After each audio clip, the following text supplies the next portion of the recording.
What's going on, everybody, and welcome back to another beautiful rendition of Cold Takes from the Land.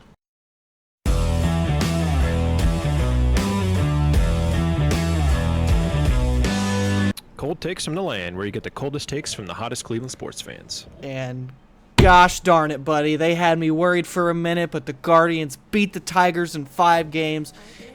And we play the Yankees here in a couple hours, buddy. Game 1. And you know what? I'm double cheeked up, ready to go, brother. Woo! Jesus. Yeah, man, what a series. I mean, I damn near killed me on a couple occasions. I thought my heart was about to stop. Game 5, I had to work, so I had an earbud in, listening to it at work, and I wasn't even watching the game, and my fucking heart was pounding out of my chest. So, absolutely great series. We're going to give props to Detroit. We had that one Detroit fan in the comments section coming back and forth with us, but hell of a series.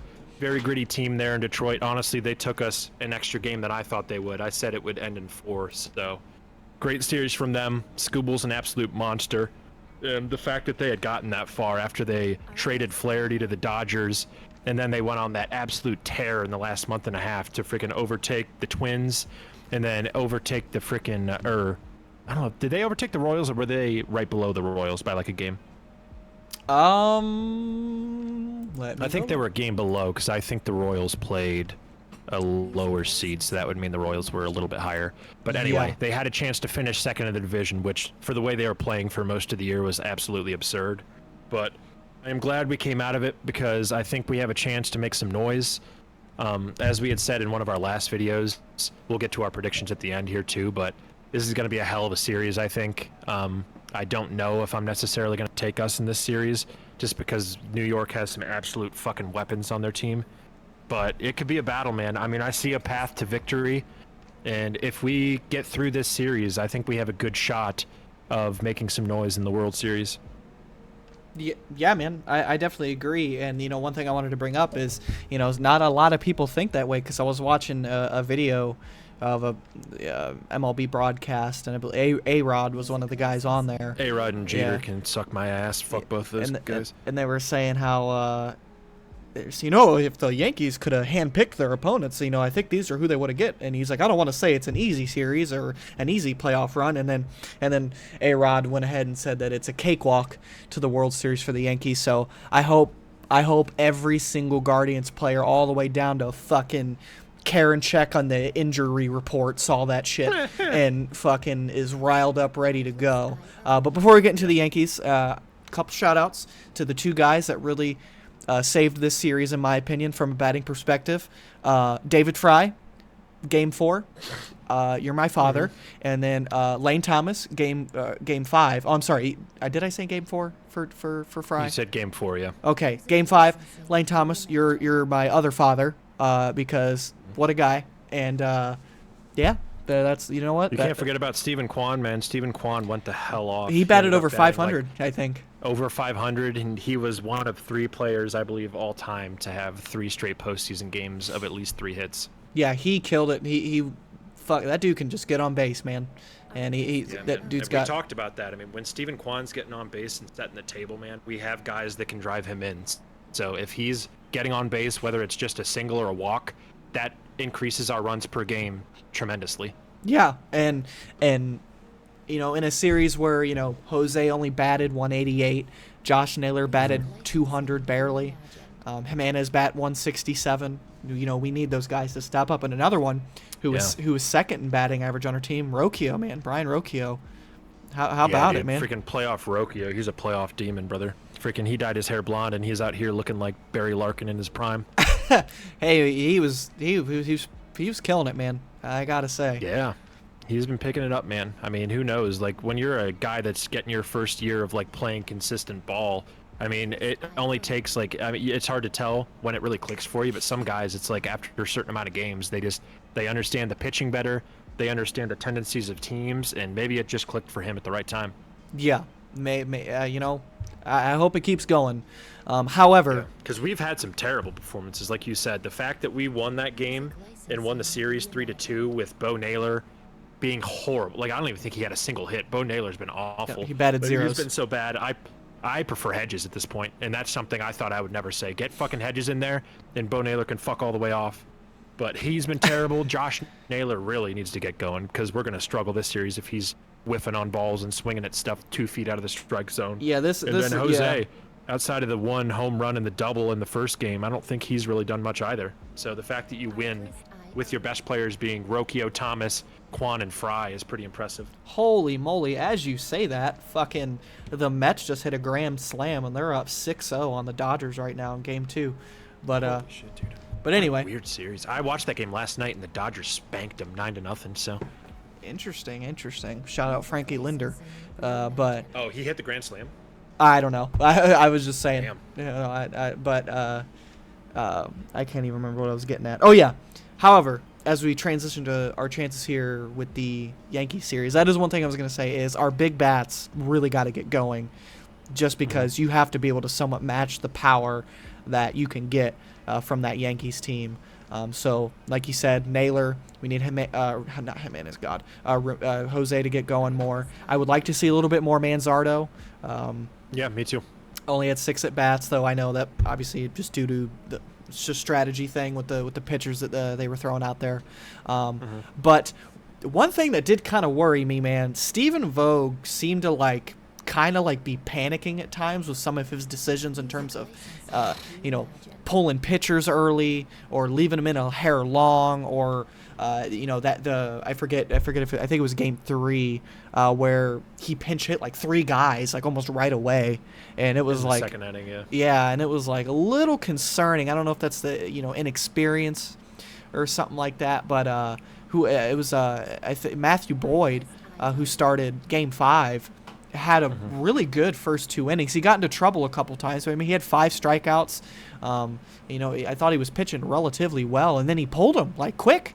And I was like, man, I mean, I felt like they could have let him ride a little longer because then by the end of it, you're kind of digging deep into your bullpen, Yeah, I think the Game 5 thing, I have a feeling that Boyd was only planned to go 2 innings. I think Carl Willis and him probably got together and were like, hey, if we can get a couple out of him, we'll see how he looks. If he's leaving guys on bases, we're pulling him. If he's striking out everybody and nobody gets on base, we'll let him pitch till maybe the 4th. Yeah. But I think that was probably planned. But yeah, the Game 3 thing was odd. When you take Manzardo out after 1 at-bat and you put in a bunch of scrubs. Freaking Noel, who hasn't been able to hit since fucking 2 months ago. But yeah, I still think overall he's been managing pretty well. Obviously, it's a lot of on-the-job training because he's never coached in the playoffs before. So the fact that 1 series is under his belt now, that's a good thing. And I think his managing is going to have to be spot on in this series because we're going to have to see, like you said, hopefully some more Manzardo at-bats because I believe the Yankees only have 1 lefty starter, and I think they have 2 lefty relievers, but the relievers aren't that good. So I think Josh Naylor is going to have to feast on all this right-handed pitching. You're going to see Lane Thomas struggle a bit more because he's going up against so many right-handed pitchers. But Josh Naylor needs to come to the party, and Manzardo needs to do some damn damage too. Yeah, for sure. And Jose, they have that super short right field. So if Jose can bat left-handed or even Rocchio, you can golf a couple out of there. I mean, a big reason why Aaron Judge hitting this many home runs, besides the fact that he's an absolute monster, is he does play in a ballpark where it's dude, the fucking right field fence is short as shit, so you can hit home runs pretty easily. Yeah, no, for sure. No, I definitely agree. I think everyone knows going into this series that's pitch around the power and score runs early, and just do your best to keep Judge out of the game and Soto and whatnot. And obviously they still have fucking Stanton around, who's like a freaking statue, but he can still rip it every so often. Yeah. They have a lot of power, man. I mean, they're the Bronx Bombers for a reason. Yeah. We just got to play our game, too. I don't think you want to try to match them doing what they do because we don't have that kind of personnel.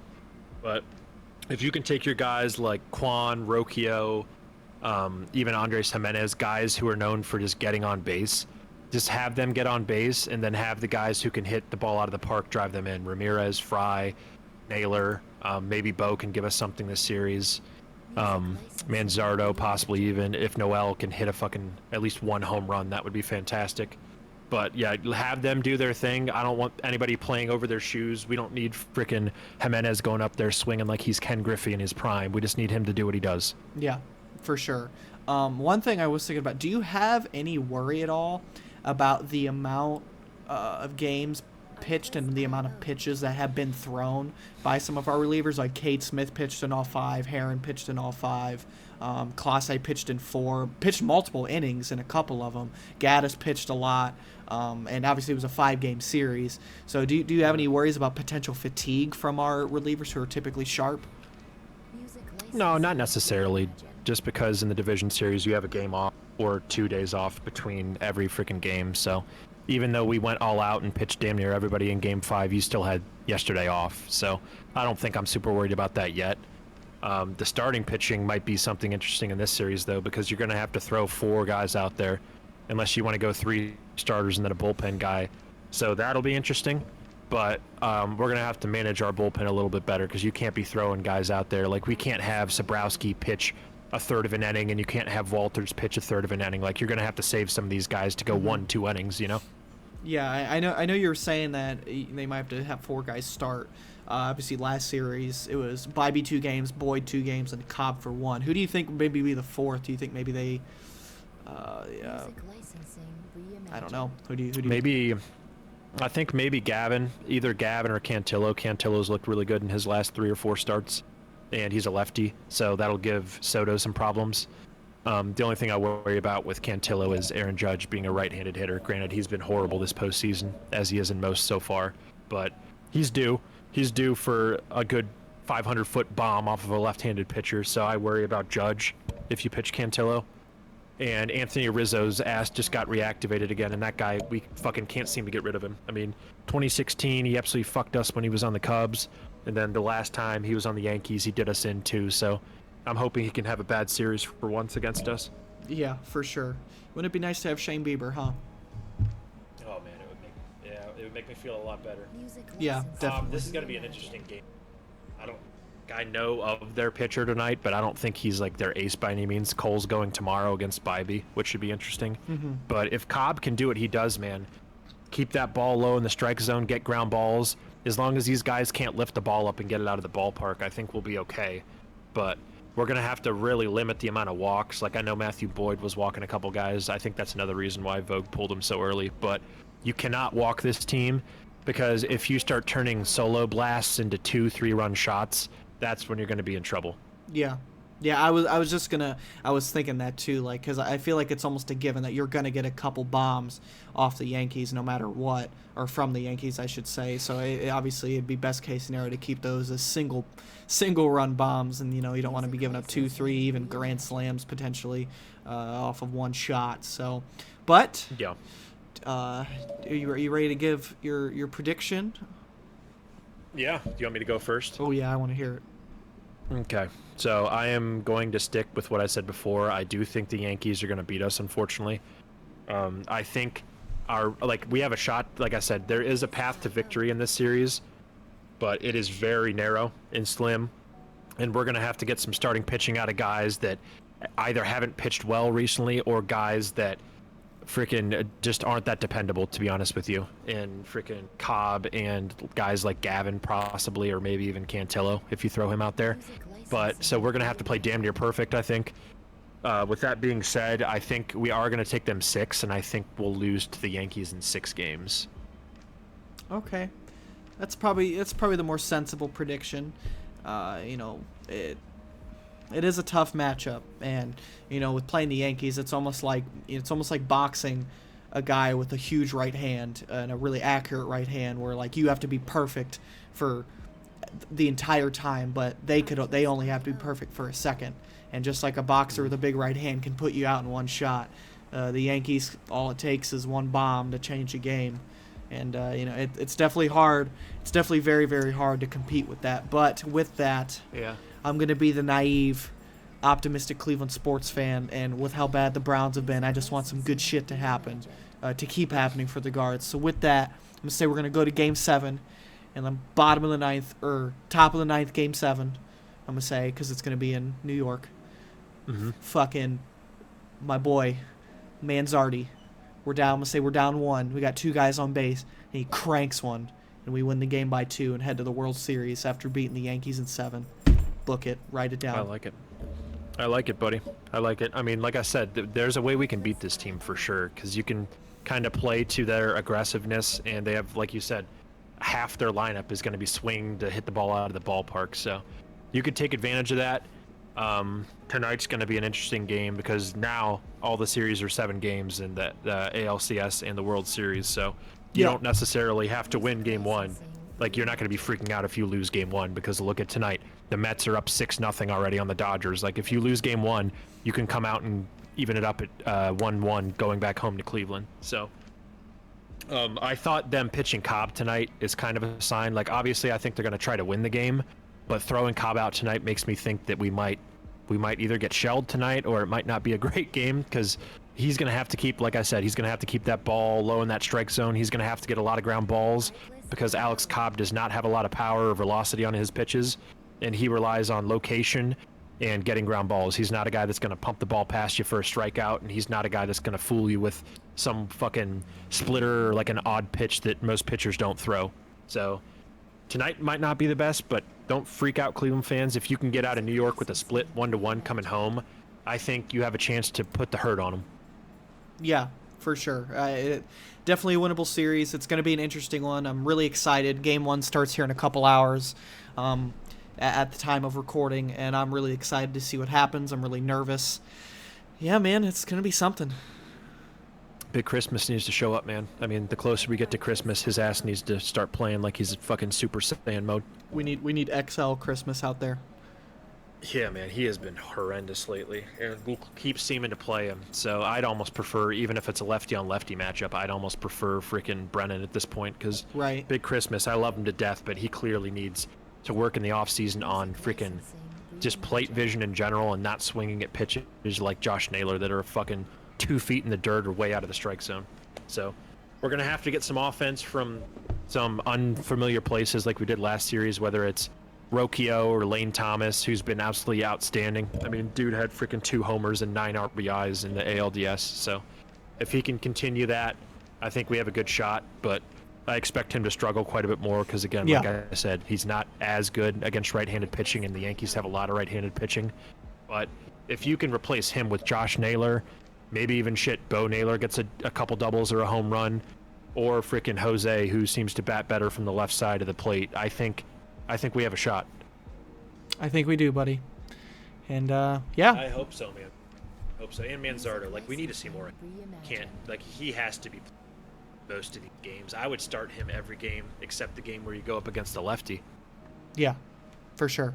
Which, I don't know. Like, that's another thing Vogue seems to not do. I don't know why he's not starting Manzo as much. I don't want to see Big Christmas out there. I want to see fucking Brennan and Wright, and I want to see Manzardo at the DH spot, and then if they bring a lefty on, throw David Fry in there, because David Fry struggles mightily against righties too.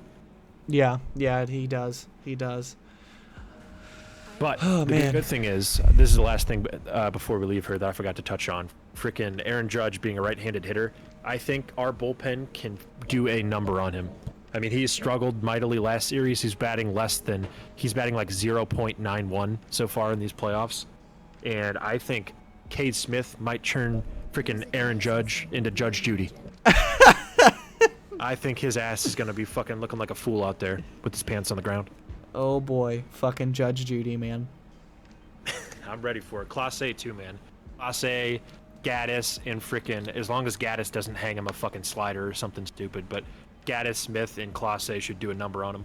Oh yeah, I'm excited to see it, buddy, but yeah, that's our thoughts on this series. We're really excited, really nervous. It's going to be a good one, and it gets started here in a couple hours. Hopefully I get this up before it starts, and then we're going to be watching, and we're going to see what happens, and we'll be back with our thoughts after the series, and we appreciate you guys for listening. Maybe we'll get a rabid Yankees fan in our comments this time around. We'll see, but yeah. Probably. Yeah. Fuck Yankees fans.